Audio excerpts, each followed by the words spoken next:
Hi, everyone. When people talk about the state of the West and the present political climate we're living in, there's a lot of concerns that Western dominance is waning because of the current or impending recession, the possibility of World War III, inflation. But I would argue the real reason is because of this. In almost all situations and circumstances, we have decided to choose comfort over style on a mass scale.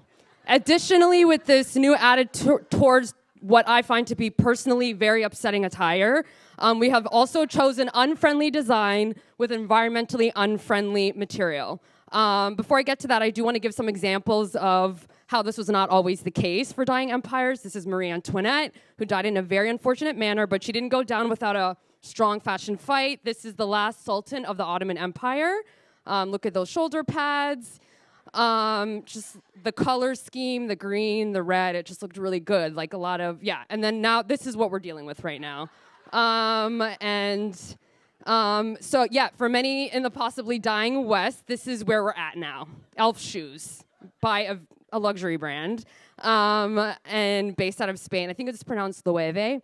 Thank you. And these are Balenciaga shoes in collaboration with Crocs that are made from 100% plastic and cost close to $1,000. Ugly and expensive, as the saying goes, pick a struggle. This is a piece from the most recent Louis Vuitton collection, like I'm saying like a month ago. No comment because it just hurts too much. So the big question I ask myself is, how do we get here and who's to blame? This is my favorite slide that's coming. Just gonna let you all get ready. These two groups of people. As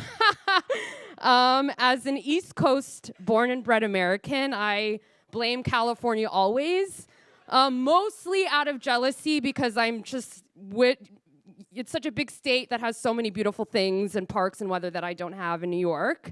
The comfortable Northern Californians who live in New Balance and Patagonia, who are not you're not wrong to wear this in certain circumstances and situations, but have apparently managed to convince the rest of us that this is how we should always live beyond the web. My New Yorker self weeps significantly. And I don't have a problem with the Scandinavians. I just think I'm kind of burnt out from minimalism, and I don't think a little bit of color ever hurt anybody. But connecting it back to the sort of theme of stream, I think, the fashion world, as the saying goes, limits often boost creativity. This is one interesting company out of Holland, I believe, that uses mushrooms. This is two other sort of solutions we can kind of collectively adopt in the fashion world, one of which is reselling. Balenciaga, my main enemy, is actually entering to this as well. Then you have California, so my faux hate. For California, I think they've done a lot of interesting things, one of which is that they're banning over 25 materials that are water resistant and waterproof, which is actually very damaging for the environment. These are some of the greatest fashion designers to ever live who did very interesting things. One of which was McQueen, was really good at using new innovative technology. Halston told women from the Upper East Side that they don't need to wear heavy multi-layered suits, gave them flowy dresses using one material. So I think fashion kind of needs to go back into that direction. Thank you.